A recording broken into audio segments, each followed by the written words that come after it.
Volvía de la clase de gimnasia pero nunca ingresó a su departamento. La buscaron intensamente hasta que fue hallada de la peor forma. Un crimen casi perfecto, un caso que marcó historia.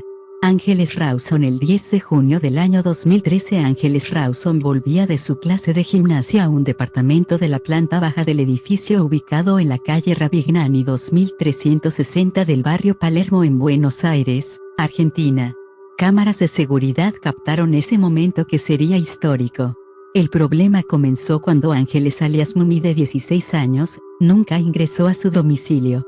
De inmediato sus familiares comenzaron a buscarla para saber cuál era su paradero, sin embargo nadie sabía nada y la incertidumbre comenzaba a crecer a medida que las horas pasaban. Ángeles vivía en el departamento mencionado con su madre Jimena Aduriz, su padrastro Sergio Opatowski alias Pato, su hermanastro Axel Opatowski y su hermano de sangre Juan Cruz Rawson. Su padre Franklin Rawson vivía en otro lugar desde que terminó la relación con Jimena. Todos los familiares que iban tomando conocimiento de la desaparición hacían lo posible para poder ubicar a Mumi, pero nadie conseguía información precisa, inclusive comenzaron a sospechar que la joven había sido secuestrada por una red de trata de personas en ese entonces. Al día siguiente, funcionarios de la SEAMSE, Coordinación Ecológica Área Metropolitana Sociedad del Estado, que es la empresa que se ocupa del tratamiento de los residuos sólidos urbanos de muchos municipios de la ciudad de Buenos Aires, hallaron algo que les marcó para siempre en la sede de esta empresa ubicada en José León Suárez. Un cuerpo sin vida pasaba por la cinta donde clasifican los residuos. Era el cadáver de una adolescente, en posición de cúbito dorsal, con atadoras en el cuello y los miembros inferiores, envuelto en una bolsa plástica. Era el cuerpo sin vida de Ángeles Rawson, que además según la autopsia presentaba 5 costillas fracturadas, la clavícula del lado derecho y una vértebra. Había sido estrangulada y asesinada en menos de 5 minutos, determinó la junta médica que analizó el cadáver. El hallazgo del cuerpo fue un hecho fortuito. Los 4 camiones que recolectaron residuos la noche anterior descargaban desechos orgánicos, es decir, normalmente no pasaban por la planta procesadora, pero justo se colocaron las cintas manuales y los residuos pasaron por allí. Si no fuera por ese cambio en la logística de la empresa, el cuerpo jamás iba a ser encontrado y hasta hoy quizás no se sabría qué había pasado de Mumi. El objetivo de la búsqueda había cambiado y todos querían rápidamente encontrar al asesino. La familia hablaba mucho. Jimena, la madre de la fallecida, y Sergio, el padrastro, fueron muy aperturistas con los medios de comunicación e inclusive hicieron declaraciones que luego terminaron provocándoles perjuicios sociales. El afán por encontrar un culpable hizo que fueran señalados injustamente. Los principales sospechosos eran Sergio Pato Opatowski y hasta inclusive su hijo, quizás no para la justicia o la investigación, pero sí para los medios de comunicación que instalaron una escena a pesar de que no había pruebas que los incriminen directamente al hecho. Lo mediático que estaba haciendo el caso provocó presión en los investigadores y en la familia misma. La causa seguía su curso y encontraron un cuaderno en General Paz.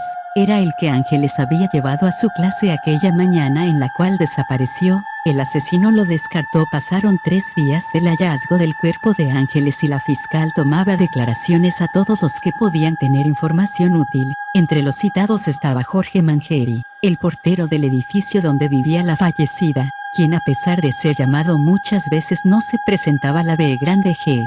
Paula Azaro envió a la policía a buscar al portero ya que necesitaba su testimonio. Aunque no lo veían como sospechoso, debían determinar algunas cuestiones. Un secretario de la unidad fiscal le tomaría la declaración al encargado del edificio y la causa daría un giro. Esa noche del 14 de junio la fiscal Azaro le tomaba declaración a un hermano de Ángeles y el secretario Diego Pegolo a Jorge Mangeri, al mismo tiempo pero en habitaciones separadas.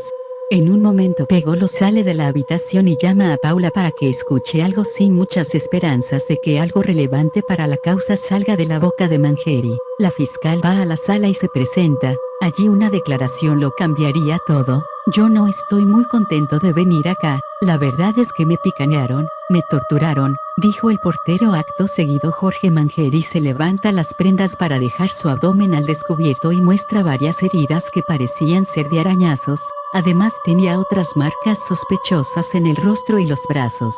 La fiscal Azaro de inmediato pidió al juez una orden de detención. Doctora, la verdad, después de todo este tiempo no quiero que a mi mujer le pase nada, no quiero que la responsabilicen a ella de nada. Ella es una mujer enferma y la culpa de todo la tuve yo, volvió a declarar Mangieri, quien se había autoincriminado en el asesinato de la joven. Hay una versión que dice que la fiscal le preguntó ofuscada a Mangieri, comillas, ¿qué hiciste, Jorge? Y antes de que continúe el relato, el secretario Diego Pegolo intervino para evitar que continúe declarando, ya que se dio cuenta que el portero pasaría de ser testigo a acusado. Resulta que ninguna persona está obligada a declarar en su contra y sin un abogado defensor presente.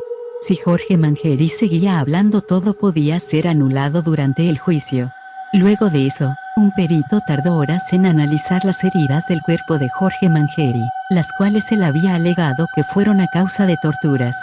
Sin embargo, se determinó que eran producto de arañazos y que luego el portero se arrojó ácido encima para quemarlas y despistar. El portero nunca más volvió a aceptar la autoría del asesinato de Ángeles Rawson. El ADN encontrado debajo de las uñas del cuerpo sin vida de Ángeles era del portero Jorge Mangieri. Aquel 10 de junio, cuando la joven iba a entrar al edificio, fue interceptada por Jorge. Este bajo engaños la llevó hasta el sótano o la portería del 8 grados piso. Allí intentó violarla. Para la fiscalía era el sótano, para la querella fue la portería del piso 8. Lo que sí es irrefutable es que cuando quiso agredir sexualmente a su víctima, ella se defendió con todas sus fuerzas para evitarlo, pero con el uso de la fuerza Mangieri la estranguló hasta que muera. Posterior a eso ató el cuerpo y lo envolvió en una bolsa. En su desesperación llamó a cada uno de los vecinos de los departamentos para avisarles que sacaría la basura más temprano y no quería que nadie se acerque a la terraza. Finalmente descartó el cadáver entre los residuos. El 14 de julio del año 2015 Jorge Mangieri fue hallado culpable y condenado a cadena perpetua por femicidio, abuso sexual y homicidio agravado. Está recluido en el complejo penitenciario 1 de Ezeiza. Terminaría de compurgar su pena en el 2048, aunque podría salir en el 2038. Esta es la última oportunidad que tiene usted de dirigirse al tribunal para manifestar lo que desee antes de que nos reunamos a deliberar para dictar la sentencia. ¿Desea usted manifestar algo? Sí, simplemente dos palabritas, señor presidente. Sí, lo escuchamos. Volver a declarar mi inocencia. Soy inocente.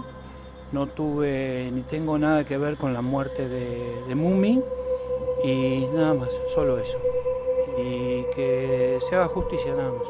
Nada más. El abogado de Jorge Mangieri había visitado un programa de televisión cuando su cliente ya era señalado como autor. Fue en compañía de su hijo y esto pasó. ¿En algún momento sentís que él siente que mataron a una nena de 16 años, más allá de todo? Yo la sé como la más... Pero no lo digas, mi amor. Y el esposo No puedo decir... tiene que defender. Ajá. La pregunta es inevitable. ¿Mangieri es inocente, sí o no? Mangieri es un señor inocente que está pasando el peor momento de su vida. Pero boludo, mató a Ángeles. Pero boludo, mató a Ángeles. No pasa nada. Pasó Lo vale la nota, pasa lo vale el la peor nota. momento de su vida.